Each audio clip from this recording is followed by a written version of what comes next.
ನಮಸ್ತೆ ಸ್ನೇಹಿತರೆ, ಇವತ್ತು ನಾವು 2024 TET ಸಮಾಜ ವಿಜ್ಞಾನದ ಪ್ರಶ್ನೋತ್ತರವನ್ನು ನೋಡುವ. ಸಮಾಜ ವಿಜ್ಞಾನದಲ್ಲಿ ಯಾವುದೆಲ್ಲ ಪ್ರಶ್ನೆಗಳು ಬಂದಿದೆ ಮತ್ತು ಯಾವ ರೀತಿಯ ಪ್ರಶ್ನೆಗಳಿದೆ ಅದೆಲ್ಲದಕ್ಕೂ ಕೂಡ ಉತ್ತರವನ್ನು ತಿಳಿತಾ ಹೋಗೋ ಸ್ನೇಹಿತರೆ. ಕರ್ನಾಟಕದಲ್ಲಿ ಕಂಡುಬಂದಿರುವ ಪ್ರಥಮ ಸಂಸ್ಕೃತದ ಶಾಸನ ತಾಳಗುಂದ ಶಾಸನ. ನಾವು ಉತ್ತರವನ್ನಷ್ಟೇ ನೋಡ್ಕೊಂಡು ಹೋಗುವ, ಯಾಕಂದರೆ 4 ಉತ್ತರವನ್ನು ನಾವು ತಿಳಿತಾ ಹೋದರೆ ಅದೊಂದು ರೀತಿಯ ಕನ್ಫ್ಯೂಸ್ ಕೂಡ ಆಗ್ತದೆ ನಮಗೆ. ನಾವು ಉತ್ತರವನ್ನಷ್ಟೇ ಅದನ್ನು ನೆನಪಲ್ಲಿ ಇಟ್ಕೊಳ್ತಾ ಹೋಗುವ, ಇದರಿಂದ ತುಂಬಾ ಮುಂದಿನ ಪರೀಕ್ಷೆಗೆ ಅನುಕೂಲ ಆಗ್ತದೆ.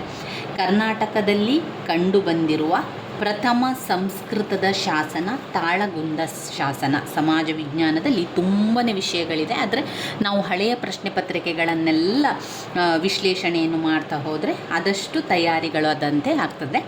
ಕರ್ನಾಟಕದಲ್ಲಿ ಬಂದಿರುವಂತಹ ಪ್ರಥಮ ಸಂಸ್ಕೃತ ಶಾಸನ ಅಂದರೆ ಅದು ತಾಳಗುಂದ ಶಾಸನ. ಪಟ್ಟಿ 1 ಮತ್ತು ಪಟ್ಟಿ 2ರೊಂದಿಗೆ ಹೊಂದಿಸಿ ಸರಿಯಾದ ಉತ್ತರವನ್ನು ಆರಿಸಿ ಅಂತ ಕೇಳಿದ್ದಾರೆ. ಗಡಿನಾಡ ಗಾಂಧಿ ಅಂತ ಯಾರನ್ನು ಕರೀತಾರೆ? ಗಡಿನಾಡ ಗಾಂಧಿ ಅಂದರೆ ಖಾನ್ ಅಬ್ದುಲ್ ಗಾಫರ್ ಖಾನ್ ಅವರನ್ನು ಗಡಿನಾಡ ಗಾಂಧಿ ಅಂತ ಕರೀತಾರೆ. ಯಾರು? ನೆನಪಲ್ಲಿ ಹಿಡ್ಕೊಳ್ಳಿ, ಗಡಿನಾಡ ಗಾಂಧಿ ಅಂತ ಯಾರನ್ನು ಕರೀತಾರೆ? ಖಾನ್ ಅಬ್ದುಲ್ ಗಾಫರ್ ಖಾನ್ ಗಡಿನಾಡ ಗಾಂಧಿ. ಇನ್ನು ಲೋಕನಾಯಕ ಯಾರು? ಲೋಕನಾಯಕ ಜಯಪ್ರಕಾಶ್ ನಾರಾಯಣರವರು ಲೋಕನಾಯಕ. ದೇಶಬಂಧು ಅಂತ ಯಾರನ್ನು ಕರೀತಾರೆ? ದೇಶಬಂಧು ಚಿತ್ತರಂಜನ್ ದಾಸ್. ಪಂಜಾಬಿನ ಸಿಂಹ ಲಾಲಾ ಲಜಪತ್ ರಾಯ್. ಗಡಿನಾಡ ಗಾಂಧಿ ಖಾನ್ ಅಬ್ದುಲ್ ಗಾಫರ್ ಖಾನ್. ಲೋಕನಾಯಕ ಜಯಪ್ರಕಾಶ್ ನಾರಾಯಣ. ದೇಶಬಂಧು ಚಿತ್ತರಂಜನ್ ದಾಸ್. ಪಂಜಾಬಿನ ಸಿಂಹ ಲಾಲಾ ಲಜಪತ್ ರಾಯ್. ಪಂಜಾಬಿನ ಸಿಂಹ ಲಾಲಾ ಲಜಪತ್ ರಾಯ್. ಅದರಿಂದ ಮೊದಲನೆಯ ಉತ್ತರ ಸರಿಯಾಗಿರುವಂಥದ್ದು.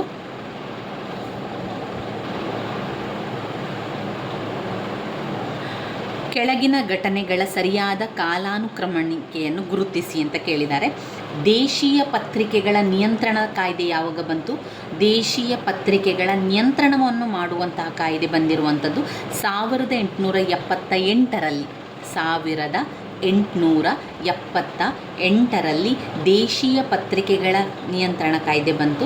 ಬಂಗಾಳದ ವಿಭಜನೆ ಆಗಿರುವಂಥದ್ದು 1905ರಲ್ಲಿ. ಬಂಗಾಳದ ವಿಭಜನೆ ಆಯಿತು 1905ರಲ್ಲಿ. ಭಾರತ ಒಕ್ಕೂಟದೊಂದಿಗೆ ಜುನಾಗಢ್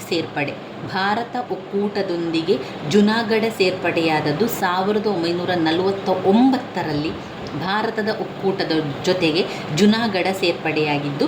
ಸ್ವರಾಜ್ ಪಕ್ಷದ ಸ್ಥಾಪನೆಯಾದದ್ದು 1923ರಲ್ಲಿ. ಅದರಿಂದ ಉತ್ತರ 4ನೇದು ಆಗಿರುವಂಥದ್ದು. ಅಂದರೆ ಕಾಲಾನುಕ್ರಮಣಿಕೆಯಲ್ಲಿ ಬರೀಬೇಕು. ಇದರಲ್ಲಿ ಮೊದಲು ಬರುವಂಥದ್ದು ಎ 1878, ನಂತರ 1905, ನಂತರ 1923, 1949 ಭಾರತ ಒಕ್ಕೂಟದೊಂದಿಗೆ ಜುನಾಗಢ್ ಸೇರ್ಪಡೆಯಾಗಿರುವಂಥದ್ದು. ಇನ್ನು ಕೆಳಗಿನ ಹೇಳಿಕೆಗಳನ್ನು ಓದಿರಿ, ಅವುಗಳಿಗೆ ಸಂಬಂಧಿಸಿದಂತೆ ಸರಿಯಾದ ಆಯ್ಕೆಯನ್ನು ಆರಿಸಿ. ಭೂಕಂದಾಯ ವಸೂಲಿಯನ್ನು ನೋಡಿಕೊಳ್ಳಲು ಕಡಿತ ವೆರ್ಗಡೆ ಎಂಬ ಅಧಿಕಾರಿಯನ್ನು ನೇಮಿಸಿದ್ದರು. ಯಾವುದು? ಭೂಕಂದಾಯವನ್ನು ವಸೂಲಿಯನ್ನು ನೋಡಿಕೊಳ್ಳಲು ಯಾರನ್ನು ನೇಮಕ ಮಾಡಿದರು? ಕಡಿತ ವೆರ್ಗಡೆ ಎಂಬ ಅಧಿಕಾರಿಯನ್ನು ನೇಮಿಸಿದ್ದರು. ಅವರು ಲಕ್ಕುಂಡಿ ಹಾಗೂ ಸೂಡಿಗಳಲ್ಲಿ ಟಂಕಸಾಲೆಯನ್ನು ಸ್ಥಾಪಿಸಿದರು ಅಂತ ಹೇಳಿಕೆ ಯಾರಿಗೆ ಸಂಬಂಧಿಸಿದೆ? ಅದು ಕಲ್ಯಾಣದ ಚಾಲುಕ್ಯರು. ನೆನಪಲ್ಲಿಟ್ಕೊಳ್ಳಿ, ಕಲ್ಯಾಣದ ಚಾಲುಕ್ಯರು ಭೂಕಂದಾಯದ ವಸೂಲಿಯನ್ನು ನೋಡಿಕೊಳ್ಳಲಿಕ್ಕೆ ಕಡಿತ ವೆರ್ಗಡೆ ಎನ್ನುವಂಥ ಅಧಿಕಾರಿಯನ್ನು ನೇಮಕ ಮಾಡಿದರು. ಆಮೇಲೆ ಅವರು ಟಂಕಸಾಲೆಯನ್ನು ಕೂಡ ಸ್ಥಾಪನೆ ಮಾಡ್ತಾರೆ. ಎಲ್ಲಿ? ಲಕ್ಕುಂಡಿ ಮತ್ತು ಸೂಡಿಗಳಲ್ಲಿ ಟಂಕಸಾಲೆಯನ್ನು ಸ್ಥಾಪನೆ ಮಾಡಿದ್ದವರು ಕಲ್ಯಾಣದ ಚಾಲುಕ್ಯರು. ಕಲ್ಯಾಣದ ಚಾಲುಕ್ಯರು, ರಾಷ್ಟ್ರಕೂಟರು, ಮಾನ್ಯಕೇಟ, ಹೊಯ್ಸಳ, ದ್ವಾರ ಸಮುದ್ರದ ಹೊಯ್ಸಳರು, ಗಂಗರು, ತಲಕಾಡು. ಅಷ್ಟು ನೆನಪಲ್ಲಿ ಇಟ್ಕೊಳ್ಳಿ. ಇನ್ನು ಓದಿರಿ ಮತ್ತು ಸರಿಯಾದ ಆಯ್ಕೆಯನ್ನು ಆರಿಸಿ. ಗೌತಮ ಬುದ್ಧನ ಮೊಟ್ಟ ಮೊದಲ ಬೋಧನೆ ಧರ್ಮಚಕ್ರ ಪ್ರವರ್ತನ ಎಂದು ಕರೆಯಲ್ಪಟ್ಟಿರುವಂಥದ್ದು. ಇದು ಸರಿಯಾದ ಉತ್ತರ. ಗೌತಮ ಬುದ್ಧನು ಪಂಚಪ್ರತಿಜ್ಞೆ ಬೋಧಿಸಿದನು? ಇಲ್ಲ. ವರ್ಧಮಾನ ಮಹಾವೀರನು ಅಷ್ಟಾಂಗಿ ಮಾರ್ಗವನ್ನು ಬೋಧಿಸಿದನು? ಇಲ್ಲ. ವರ್ಧಮಾನ ಮಹಾವೀರನು ಗುಜರಾತಿನ ಪಾವ್ಪುರಿ ಎಂಬಲ್ಲಿ ನಿರ್ವಾಣವನ್ನು ಹೊಂದಿದರು? ಇಲ್ಲ. ಅದರಿಂದ ಎ ಮಾತ್ರ ಸರಿಯಾಗಿರುವಂಥದ್ದು.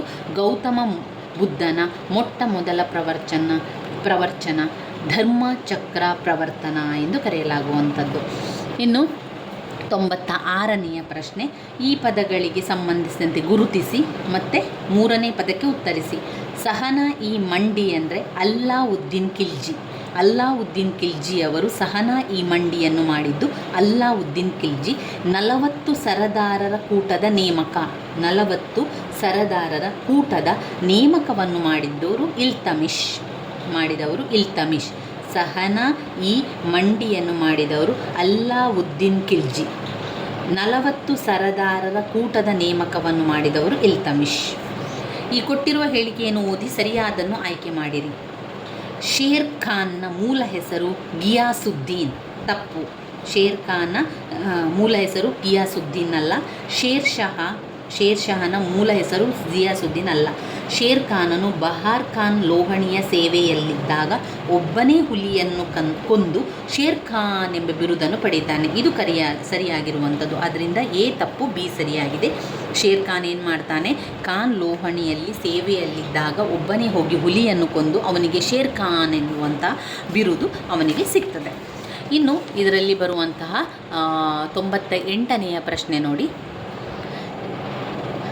ಹೊಂದಿಸಿ ಸರಿಯಾದ ಉತ್ತರವನ್ನು ಆರಿಸಿ ಅಂತ ಇದೆ.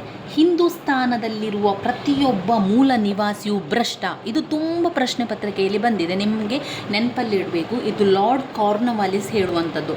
ಲಾರ್ಡ್ ಕಾರ್ನ್ವಾಲಿಸ್ ಹೇಳಿರುವಂತಹ ಮಾತು ಹಿಂದೂಸ್ತಾನದಲ್ಲಿರುವಂಥ ಅಂದರೆ ನಮ್ಮ ಭಾರತದಲ್ಲಿರುವಂತಹ ಪ್ರತಿಯೊಬ್ಬ ಮೂಲ ನಿವಾಸಿ ಅಂದರೆ ಯಾರು? ನಾವು ಭಾರತೀಯರು. ಅವರೆಲ್ಲರೂ ಕೂಡ ಭ್ರಷ್ಟರು ಅಂತ ಹೇಳ್ತಾ ಇದ್ದಾರೆ. ಲಾರ್ಡ್ ಕಾರ್ನ್ವಾಲಿಸ್ ಏನು ಹೇಳ್ತಾರೆ? ಹಿಂದೂಸ್ತಾನದಲ್ಲಿರುವಂತಹ ಪ್ರತಿಯೊಬ್ಬ ಮೂಲ ನಿವಾಸಿ ಭ್ರಷ್ಟ ಅಂತ ಹೇಳಿದವರು ಲಾರ್ಡ್ ಕಾರ್ನ್ವಾಲಿಸ್ ಹೇಳಿದ್ದಾನೆ. ಇನ್ನು ಭಾರತದ ರೈತರು ಸಾಲದಲ್ಲಿಯೇ ಹುಟ್ಟಿ ಸಾಲದಲ್ಲಿಯೇ ಬದುಕಿ ಸಾಲದಲ್ಲಿಯೇ ಸತ್ತರು ಅಂತ ಯಾರು ಹೇಳ್ತಾರೆ? ಎಡ್ಮಂಡ್ ಬರ್ಕ್ ಅವರು ಹೇಳುವಂಥದ್ದು. ಎಡ್ಮಂಡ್ ಬರ್ಕ್ ಅವರ ಪ್ರಕಾರ ಭಾರತದ ರೈತರು ಸಾಲದಲ್ಲಿಯೇ ಹುಟ್ಟಿ ಸಾಲದಲ್ಲಿಯೇ ಬದುಕಿ ಸಾಲದಲ್ಲಿಯೇ ಸತ್ತರು ಅಂತ ಹೇಳಿದವರು ಎಡ್ಮಂಡ್ ಬರ್ಕ್. ಇನ್ನು ಬ್ರಿಟಿಷ್ ಈಸ್ಟ್ ಇಂಡಿಯಾ ಕಂಪನಿಯಿಂದ ಬ್ರಿಟಿಷ್ ಸರ್ಕಾರ ಪಡೆಯುತ್ತಿದ್ದ ತೆರಿಗೆ ಹಣವು ಅಪರಾಧದ ತೆರಿಗೆ ಅಂತ ಹೇಳಿದವರು Charles Metcalf. British East India ಕಂಪನಿಯಿಂದ ಬ್ರಿಟಿಷ್ ಸರ್ಕಾರ ಪಡೆಯುತ್ತಿದ್ದ ತೆರಿಗೆ ಹಣವು ಅಪರಾಧದ ತೆರಿಗೆ ಅಂತ ಹೇಳಿದವರು ಯಾರು? Charles Metcalf. ಕಾಂಗ್ರೆಸ್ ಇಂದು ಭಾರತದಲ್ಲಿ ಪೂರ್ಣ ಪ್ರಜಾಪ್ರಭುತ್ವಕ್ಕಾಗಿ ನಿಂತಿದೆ ಹಾಗೂ ಪ್ರಜಾಪ್ರಭುತ್ವಕ್ಕಾಗಿಯೇ ಹೋರಾಡುತ್ತದೆಯೇ ಹೊರತು ಸಮಾಜವಾದಕ್ಕಲ್ಲ, ಪ್ರಜಾಪ್ರಭುತ್ವಕ್ಕಾಗಿ ನಿಂತಿದೆ. ಆದರೆ ಸಮಾಜಕ್ಕಲ್ಲ ಅಂತ ಹೇಳುವಂಥದ್ದು ಹೇಳಿದವರು ಜವಾಹರ್ಲಾಲ್ ನೆಹರು ಅವರು.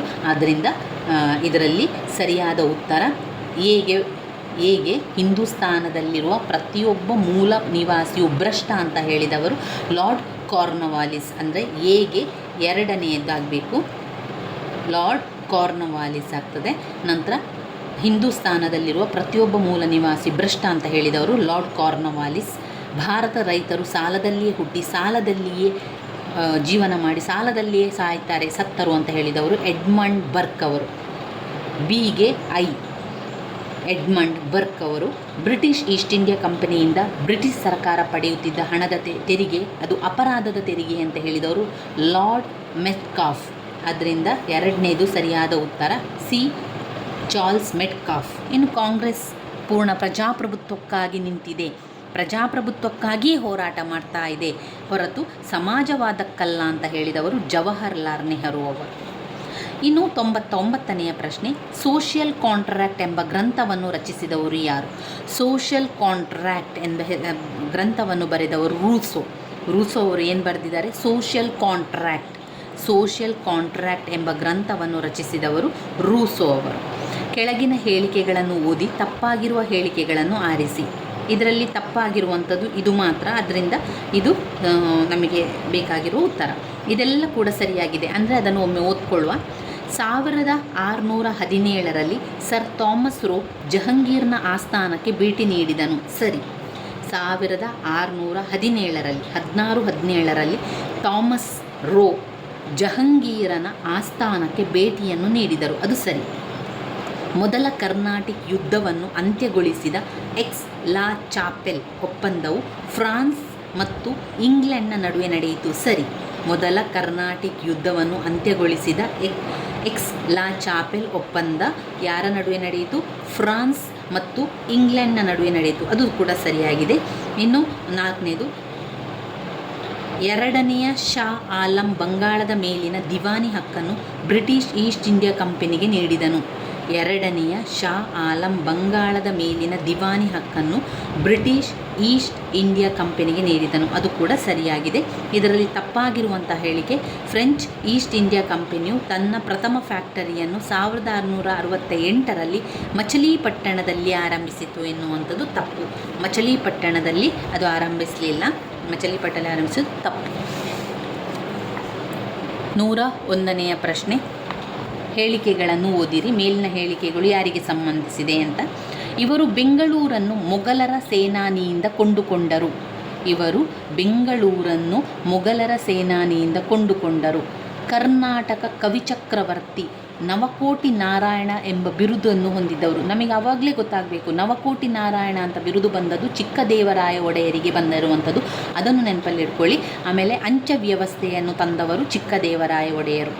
ಚಿಕ್ಕದೇವರಾಜ ಒಡೆಯರು ಬೆಂಗಳೂರನ್ನು ಮೊಘಲರ ಸೇನೆಯಿಂದ ಕೊಂಡುಕೊಂಡರು. ಆಮೇಲೆ ಅವರಿಗೆ ನವಕೋಟಿ ನಾರಾಯಣ ಎಂಬ ಬಿರುದು ಬಂತು. ಕರ್ನಾಟಕದ ಕವಿಚಕ್ರವರ್ತಿ ಎಂಬ ಬಿರುದು ಬಂತು.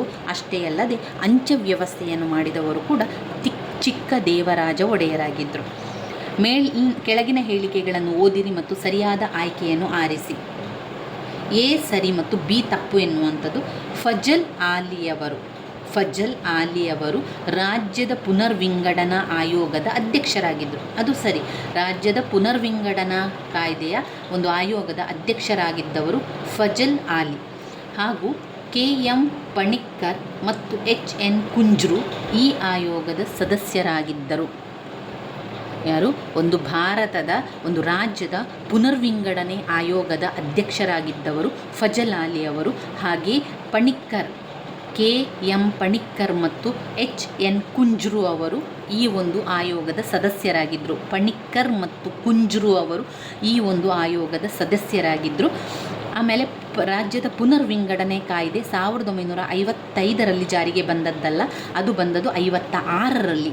1956ರಲ್ಲಿ ಡಿಸೆಂಬರ್ 22ರಂದು ಜಾರಿಗೆ ಬಂತು. ರಾಜ್ಯದ ಪುನರ್ವಿಂಗಡಣೆ ಆಯೋಗವು 1956ರಲ್ಲಿ ಜಾರಿಗೆ ಬಂದಿತು. ಫಜಲ್ ಆಲಿಯವರು ರಾಜ್ಯದ ಪುನರ್ವಿಂಗಡಣೆಯ ಅಧ್ಯಕ್ಷರಾಗಿದ್ದರು ಮತ್ತು ಸದಸ್ಯರಾಗಿದ್ದವರು ಕುಂಜ್ರು ಮತ್ತು ಪಣಿಕ್ಕರ್ರವರು ಆಗಿದ್ದರು. ಅದರಿಂದ ಎ ಹೇಳಿಕೆ ಸರಿ, ಬಿ ಹೇಳಿಕೆ ತಪ್ಪು. 103ನೆಯ ಪ್ರಶ್ನೆ ಉತ್ತರ. ಹೇಳಿಕೆಗಳನ್ನು ಓದಿರಿ ಮತ್ತು ಸರಿಯಾದನ್ನು ಆಯ್ಕೆಯನ್ನು ಆರಿಸಿ. ಭಾರತ ಸರ್ಕಾರವು ಭಾರತದ ರಾಷ್ಟ್ರ ಲಾಂಛನವನ್ನು 26 ಜನವರಿ 1950ರಂದು ಅಂಗೀಕರಿಸಿತು. ಸರಿ. ಭಾರತ ರಾಷ್ಟ್ರಗೀತೆಯಾಗಿರುವ ಜನಗಣ ಮನವನ್ನು ರವೀಂದ್ರನಾಥ ಠಾಗೂರ್ ಅವರು 1911ರಲ್ಲಿ ಹಿಂದಿ ಭಾಷೆಯಲ್ಲಿ ರಚಿಸಿದರು. ಅದು ಒಂದು ಉತ್ತರ ತಪ್ಪಾಗಿರುವಂಥದ್ದು. ಭಾರತ ಸರ್ಕಾರವು ರಾಷ್ಟ್ರೀಯ ಪಂಚಾಂಗವನ್ನು 1957ರ ಮಾರ್ಚ್ 22ರಂದು ಆಚರಣೆಗೆ ತಂದಿತು. ಆನಂದ ಮಠ ಕಾದಂಬರಿಯನ್ನು ರಚಿಸಿದವರು ಬಂಕಿಮಚಂದ್ರ ಚಟರ್ಜಿಯವರು. ಆನಂದ ಮಠ ಕಾದಂಬರಿಯನ್ನು ರಚಿಸಿದವರು ಬಂಕಿಮಚಂದ್ರ ಚಟರ್ಜಿಯವರು. ಅದರಿಂದ 2ನೇ ಉತ್ತರ ಸರಿಯಾಗಿದೆ. ಎ, ಸಿ, ಆಮೇಲೆ ಡಿ. ಭಾರತ ಸರ್ಕಾರವು ಭಾರತ ರಾಷ್ಟ್ರ ಲಾಂಛನವನ್ನು 1950 ಜನವರಿ 26 ಅಂದರೆ ಸಂವಿಧಾನವನ್ನು ರಚನೆ ಮಾಡಿದಂತೆ ರಾಷ್ಟ್ರ ಲಾಂಛನವನ್ನು ಕೂಡ ಅಂಗೀಕರಿಸಿರುವಂಥದ್ದು. ಇನ್ನು ಭಾರತ ಸರ್ಕಾರವು ರಾಷ್ಟ್ರೀಯ ಪಂಚಾಂಗವನ್ನು 1957 ಮಾರ್ಚ್ 22ರಂದು ಆಚರಣೆಗೆ ತಂದಿತು. ರಾಷ್ಟ್ರೀಯ ಪಂಚಾಂಗ ಭಾರತ ಸರಕಾರ ನೆನಪಲ್ಲಿಟ್ಕೊಳ್ಳಿ ರಾಷ್ಟ್ರೀಯ ಪಂಚಾಂಗವನ್ನು ತಂದದ್ದು ಮಾರ್ಚ್ 22, 1957. 1957 ಮಾರ್ಚ್ 22ಕ್ಕೆ ಭಾರತ ಸರ್ಕಾರವು ರಾಷ್ಟ್ರೀಯ ಪಂಚಾಂಗವನ್ನು ಆಚರಣೆಗೆ ತಂದಿದ್ದು. ಆನಂದ ಮಠ ಕಾದಂಬರಿಯನ್ನು ರಚಿಸಿದವರು ಬಂಕಿಮಚಂದ್ರ ಚಟರ್ಜಿಯವರು. ಅದರಿಂದ ACD ಸರಿಯಾದ ಉತ್ತರ. 104ನೆಯ ಪ್ರಶ್ನೆ, ಪ್ರತಿ ವರ್ಷ ವಿಶ್ವಸಂಸ್ಥೆಯ ದಿನವನ್ನು ಆಚರಿಸುವಂಥದ್ದು. ವಿಶ್ವಸಂಸ್ಥೆ ಆಚರಿಸುವ ದಿನವನ್ನು ನೆನಪಲ್ಲಿಟ್ಕೊಳ್ಳಿ, ತುಂಬ ಬಾರಿ ಕೇಳಿದ್ದಾರೆ. ಅಕ್ಟೋಬರ್ 24. ಅಕ್ಟೋಬರ್ 24ರಂದು 1945ಕ್ಕೆ ವಿಶ್ವಸಂಸ್ಥೆಯ ದಿನವನ್ನು ಆಚರಿಸುವಂಥದ್ದು. ಅಕ್ಟೋಬರ್ 24, 1945ರಲ್ಲಿ. ಅಸ್ಪೃಶ್ಯತೆ ಬರುವಂಥದ್ದು ಸಂವಿಧಾನದ ವಿಧಿ 17. ಯಾವಾಗಲೂ ಹೆಚ್ಚಾಗಿ ಕೇಳುವಂಥದ್ದು 17ನೇ ವಿಧಿ ಅಸ್ಪೃಶ್ಯತೆ. ಇಲ್ಲಿ ವಿಶ್ವಸಂಸ್ಥೆಯ ದಿನಾಚರಣೆ ಅಕ್ಟೋಬರ್ 24, 1945. ಮತ್ತೊಂದು ಯಾವಾಗಲೂ ಕೇಳುವಂತಹ ಪ್ರಶ್ನೆ ಅಂತ ಹೇಳಿದರೆ, ಹೆಚ್ಚಾಗಿ ಪ್ರಶ್ನೆ ಪತ್ರಿಕೆಯಲ್ಲಿ ನೋಡಿದಾಗ ಇರುವಂತಹ ಒಂದು ಪ್ರಶ್ನೆ, ಅದು ನಮ್ಮ ಮಾನವ, ಹೌದು ನೋಡಿ, ವಿಶ್ವ ಗ್ರಾಹಕರ ಹಕ್ಕು ದಿನಾಚರಣೆ ಮಾರ್ಚ್ 15, 1986. 1986 ಮಾರ್ಚ್ 15ಕ್ಕೆ ವಿಶ್ವ ಗ್ರಾಹಕರ ಹಕ್ಕುಗಳ ದಿನಾಚರಣೆ ತರುವಂಥದ್ದು. ವಿಶ್ವ ಗ್ರಾಹಕ ಹಕ್ಕು ಯಾವಾಗಲೂ ಕೇಳುವಂಥ ಒಂದು ಪ್ರಶ್ನೆ. ವಿಶ್ವ ಗ್ರಾಹಕರ ಹಕ್ಕು ಮಾರ್ಚ್ 15, 1986ರಲ್ಲಿ. ಅಕ್ಟೋಬರ್ 24, 1945ರಲ್ಲಿ ವಿಶ್ವಸಂಸ್ಥೆಯ ಸ್ಥಾಪನೆಯನ್ನು ಮಾಡಿರುವಂಥದ್ದು. ರಾಷ್ಟ್ರೀಯ ಪಂಚಾಂಗ 1957 ಮಾರ್ಚ್ 22. 1957 ಮಾರ್ಚ್ 22 ಇದು ವಿಶ್ವಸಂಸ್ಥೆಯ ದಿನವನ್ನು ಆಚರಿಸಿರುವಂಥದ್ದು. ಅಕ್ಟೋಬರ್ 24, 1945ರಲ್ಲಿ. ಇನ್ನು ಮುಂದಿನ ಪ್ರಶ್ನೆ 105ನೆಯ ಪ್ರಶ್ನೆ, ಎಲ್ಲ ಹೇಳಿಕೆಗಳನ್ನು ಓದಿರಿ, ಯಾವುದು ಸರಿಯಾಗಿದೆ ಯಾವುದು ತಪ್ಪಾಗಿದೆ ಅಂತ ನಾವು ಹೇಳಬೇಕು. ಕನಿಷ್ಠ ಕೂಲಿ ಕಾಯ್ದೆ 1948ರಲ್ಲಿ ಜಾರಿಗೆ ಬಂತು. ಇದು ಸರಿಯಾಗಿದೆ. ಕನಿಷ್ಠ ಕೂಲಿ ಕಾಯ್ದೆ 1948ರಲ್ಲಿ ಕನಿಷ್ಠ ಕೂಲಿ ಕಾಯ್ದೆ ಬಂದಿರುವಂಥದ್ದು. 1948ರಲ್ಲಿ ಕನಿಷ್ಠ ಕೂಲಿ ಕಾಯ್ದೆಯನ್ನು ಜಾರಿಗೆ ತಂದರು. 86ನೆಯ ಸಂವಿಧಾನದ ತಿದ್ದುಪಡಿ ಕಾಯ್ದೆಯ ಮೂಲಕ 11ನೆಯ ಮೂಲಭೂತ ಕರ್ತವ್ಯವನ್ನು ಸೇರಿಸಲಾಯಿತು. 86ನೆಯ ಸಂವಿಧಾನ ತಿದ್ದುಪಡಿಯ ಮುಖಾಂತರ 11ನೆಯ ಮೂಲಭೂತ ಕರ್ತವ್ಯವನ್ನು ಸೇರಿಸಲಾಯಿತು. 1947 ಡಿಸೆಂಬರ್ 13ರಂದು ಧ್ಯೇಯ ನಿರ್ಣಯವನ್ನು ಮಂಡಿಸಲಾಯಿತು. 1947 ಡಿಸೆಂಬರ್ 13ರಂದು ಧ್ಯೇಯ ನಿರ್ಣಯಗಳನ್ನು ನಿರ್ಣಯಿಸಲಾಯಿತು. ಭಾರತ ಸಂವಿಧಾನ 352ನೆಯ ವಿಧಿಯು ರಾಜ್ಯ ತುರ್ತು ಪರಿಸ್ಥಿತಿಗೆ ಸಂಬಂಧಿಸಿದೆ. ಆದರೆ ತುರ್ತು ಪರಿಸ್ಥಿತಿಗೆ ಬಂದಿರುವಂಥದ್ದು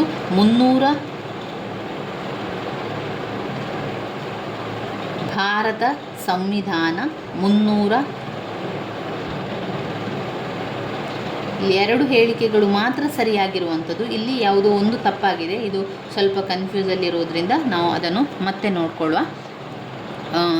ತುರ್ತು ಪರಿಸ್ಥಿತಿ ಬಂದಿರುವಂಥದ್ದು 352 ತುರ್ತು ಪರಿಸ್ಥಿತಿಯೇ.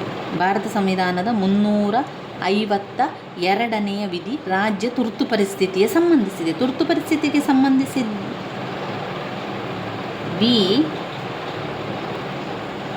ಇದು ನೋಡಿದರೆ ಇದು ಕರೆಕ್ಟ್. ಭಾರತ ಸಂವಿಧಾನದ ತುರ್ತು ಪರಿಸ್ಥಿತಿಗೆ ಸಂಬಂಧಿಸಿದೆ ಎನ್ನುವಂಥದ್ದು.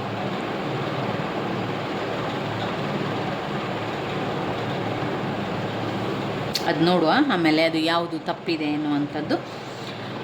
106ನೇ ಪ್ರಶ್ನೆಯಲ್ಲಿ ತಪ್ಪಾಗಿರುವ ಜೋಡಿಯನ್ನು ಗುರುತಿಸಿ ಅಂತ ಕೇಳಿದ್ದಾರೆ. ಇಲ್ಲಿ ಮೂಲಭೂತ ಹಕ್ಕುಗಳು ಸಮಾನತೆಯ ಹಕ್ಕು ಸಂವಿಧಾನದ 14ನೆಯ ವಿಧಿಯಿಂದ 18ರ ವಿಧಿಯ ತನಕ ಇದೆ.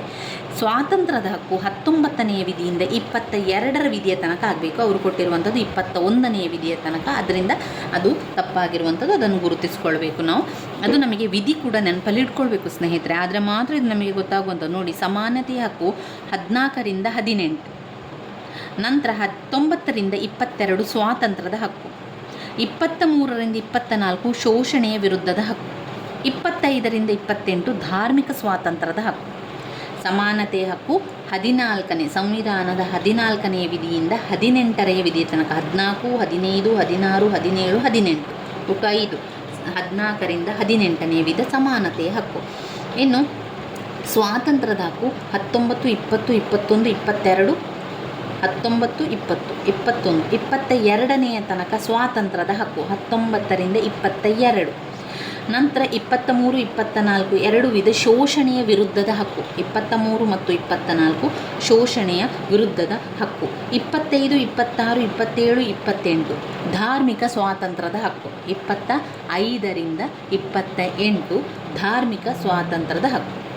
ಈ ಕೆಳಗಿನ ಓದಿರಿ, ಸರಿಯಾದ ಆಯ್ಕೆಯನ್ನು ಆರಿಸಿ ಅಂತ ಕೇಳಿದ್ದಾರೆ. ಇದರಲ್ಲಿ ಎ ಮತ್ತು ಬಿ ಸರಿಯಾಗಿದೆ.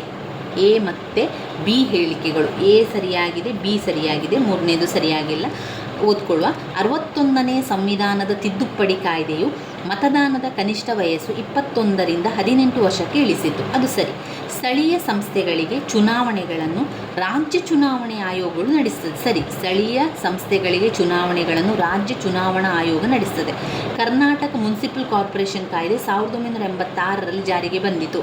ಇದು ಸರಿಯಾಗಿಲ್ಲ. ಇನ್ನು 108ನೆಯ ಪ್ರಶ್ನೆ, ಪಟ್ಟಿ 1 ಮತ್ತು ಪಟ್ಟಿ 2ರೊಂದಿಗೆ ಹೊಂದಿಸಿ ಸರಿಯಾದ ಆಯ್ಕೆಯನ್ನು ಬರೆಯಿರಿ. ರಾಷ್ಟ್ರೀಯ ತುರ್ತು ಪರಿಸ್ಥಿತಿ 352. ರಾಷ್ಟ್ರೀಯ ತುರ್ತು ಪರಿಸ್ಥಿತಿ ಯಾವುದೇ ವಿಧಿ? 352ನೇ ವಿಧಿಯಲ್ಲಿ ರಾಷ್ಟ್ರೀಯ ತುರ್ತು ಪರಿಸ್ಥಿತಿ ಇದೆ. ಭಾರತ ಚುನಾವಣಾ ಆಯೋಗದ ರಚನೆ ಮಾಡಿದ್ದು 324ನೇ ವಿಧಿಯಲ್ಲಿ. ಭಾರತ ಚುನಾವಣೆಯ ಆಯೋಗ ಮಾಡಿದ್ದು 324ನೇ ವಿಧಿಯಲ್ಲಿ. ಹಣಕಾಸಿನ ಪರಿಸ್ಥಿತಿ 360ನೇ ವಿಧಿ ಹಣಕಾಸು ಪರಿಸ್ಥಿತಿ. ಶಿಕ್ಷಣವನ್ನು ಮೂಲಭೂತ ಹಕ್ಕನ್ನಾಗಿ ಪರಿಗಣಿಸಿದ್ದು 21A ವಿಧಿಯಲ್ಲಿ ತಿಳಿಸಿರುವಂಥದ್ದು. ಶಿಕ್ಷಣವನ್ನು ಮೂಲಭೂತ ಹಕ್ಕಾಗಿ ಪರಿಗಣಿಸಿಕೊಂಡಿರುವಂಥದ್ದು 21A ವಿಧಿಯಲ್ಲಿ. ಹಣಕಾಸಿನ ತುರ್ತು ಪರಿಸ್ಥಿತಿ 360ನೆಯ ವಿಧಿ ಹಣಕಾಸಿನ ತುರ್ತು ಪರಿಸ್ಥಿತಿ. ರಾಷ್ಟ್ರೀಯ ತುರ್ತು ಪರಿಸ್ಥಿತಿ 352ನೆಯಲ್ಲಿ ರಾಷ್ಟ್ರೀಯ ತುರ್ತು ಪರಿಸ್ಥಿತಿ ಇದೆ. ಬಿ ರಾಷ್ಟ್ರೀಯ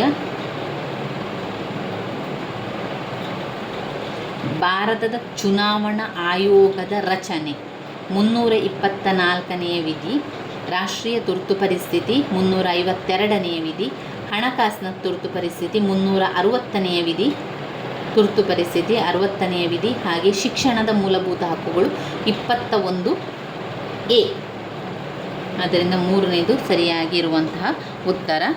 ಭಾರತದ ಚುನಾವಣೆಯ ಆಯೋಗ 324ನೇ ವಿಧಿಯಲ್ಲಿ ತಿಳಿಸ್ತದೆ. 324ನೇ ವಿಧಿ ಬರುವಂಥದ್ದು 324 ಭಾರತದ ಚುನಾವಣೆ ಆಗಲೇ ಪುನಃ ಓದ್ಕೊಳ್ಳಿ, ಆವಾಗ ನೆನಪಲ್ಲಿ ಉಳಿತದೆ. ಭಾರತದ ಚುನಾವಣೆ ಆಯೋಗ 324ನೇ ವಿಧಿ. ರಾಷ್ಟ್ರೀಯ ತುರ್ತು ಪರಿಸ್ಥಿತಿ 352. 352ನೇಯಲ್ಲಿ ರಾಷ್ಟ್ರೀಯ ತುರ್ತು ಪರಿಸ್ಥಿತಿ. 360 ಹಣಕಾಸಿನ ತುರ್ತು ಪರಿಸ್ಥಿತಿ. ಶಿಕ್ಷಣ ಮೂಲಭೂತ ಹಕ್ಕನ್ನು ನಡೆಸುವುದು 21A ಬರುವಂಥದ್ದು.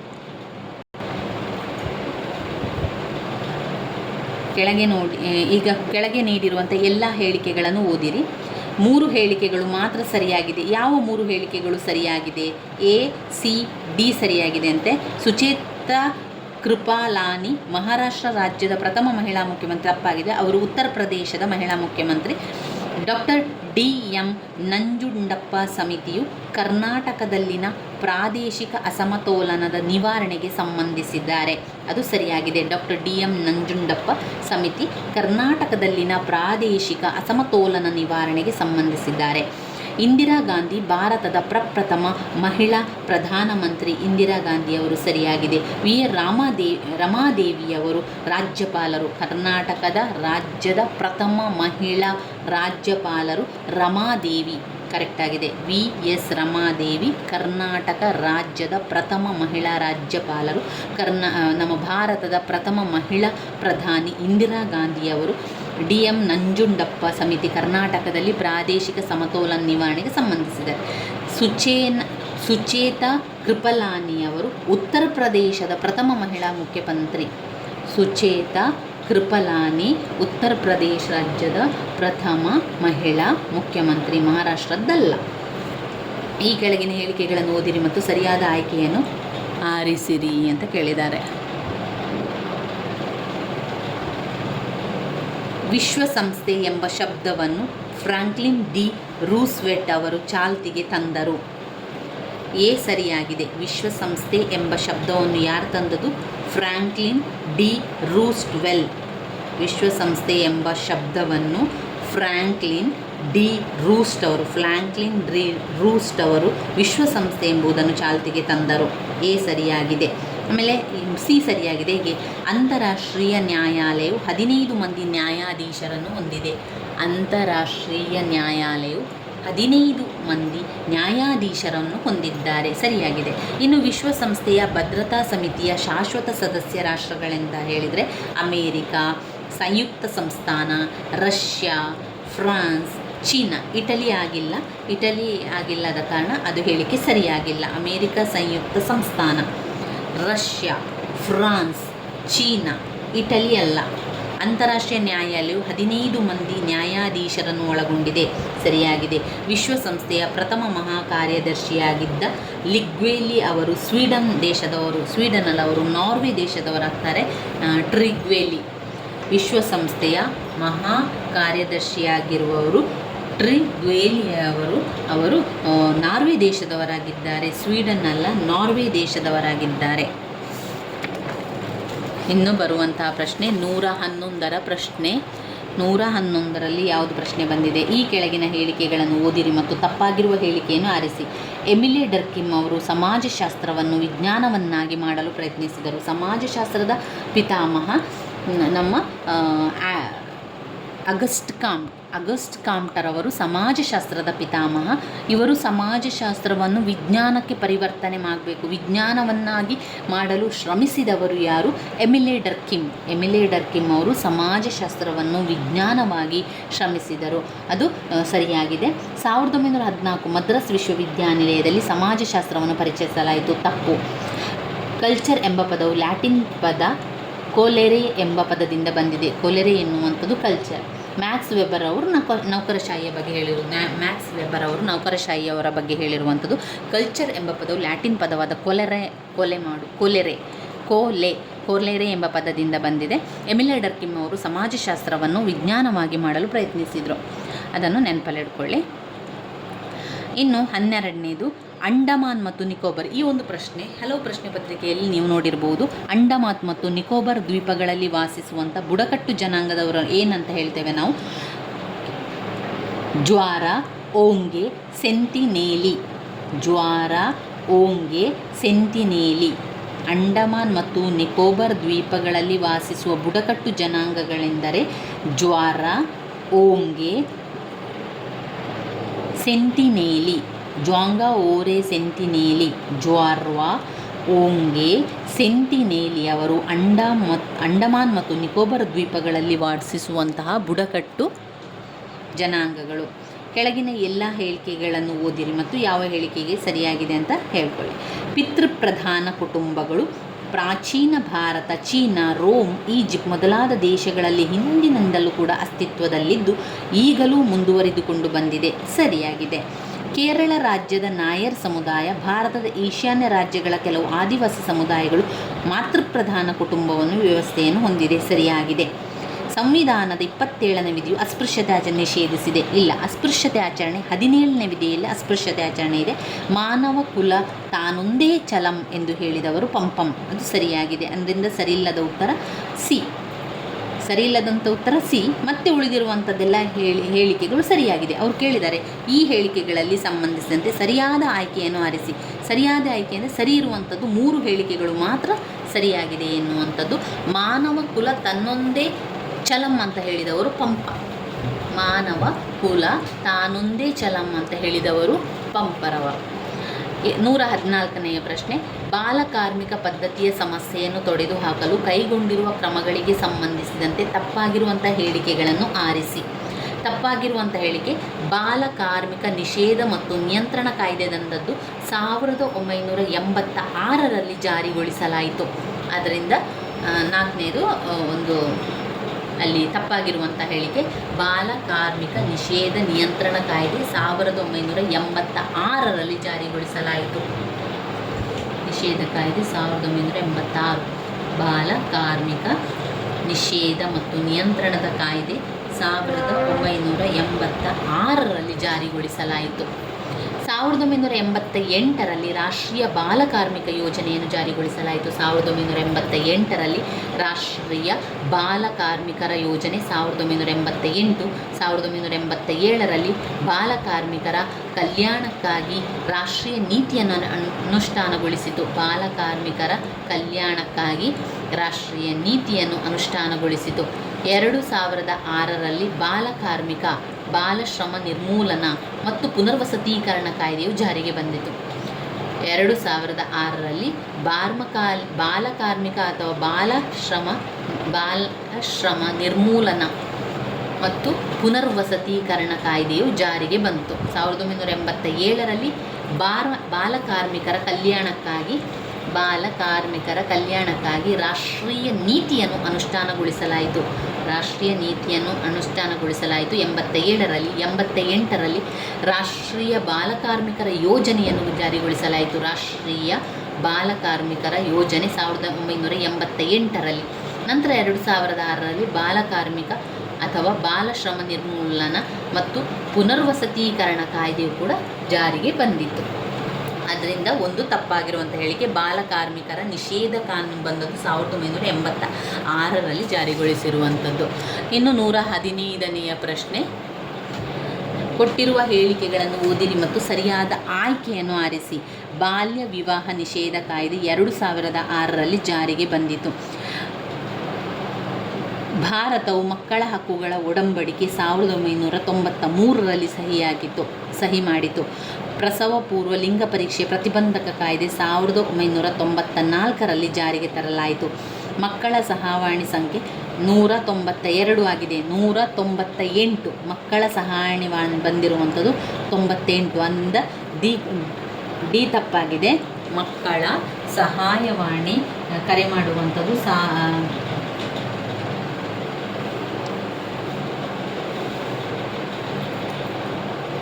1098 ಮಕ್ಕಳ ಸಹಾಯವಾಣಿ ಸಂಖ್ಯೆ 1098 ಮಕ್ಕಳ ಸಹಾಯವಾಣಿ. ಅದಾದ ಮೇಲೆ ಪ್ರಸವ ಪೂರ್ವ ಲಿಂಗ ಪರೀಕ್ಷೆ ಪ್ರತಿಬಂಧಕ ಕಾಯ್ದೆ ತಂದದ್ದು 1992 ಡಿಸೆಂಬರಲ್ಲಿ.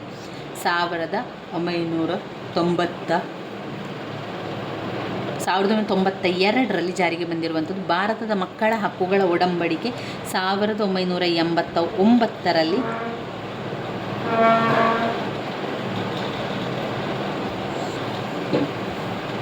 ಇದು